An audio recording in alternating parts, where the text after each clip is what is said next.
Hey everybody, this is an older 1995 dual lift pipe pipe or flat platform trailer. Sorry, geez, had a brain fart there.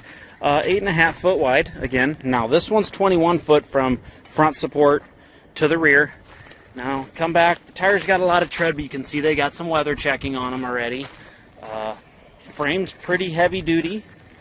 The lights obviously are not currently in working condition, so you're probably going to want to trailer this one home if you're going very far, or bring those magnetic marker lights. Would be a good one to get this home. You can see this tire back here is pretty rough. This is that passenger side rear. All the rest of them, guys, I would see it being able to pull it home, depending how far you're going, of course. But again, it's a dual lift. It's got 2 5/16 front coupler, front mount jack. Missing the handle though, I just noticed that. And then you've got the safety hooks and everything. So she needs some work. Still pretty good bones here.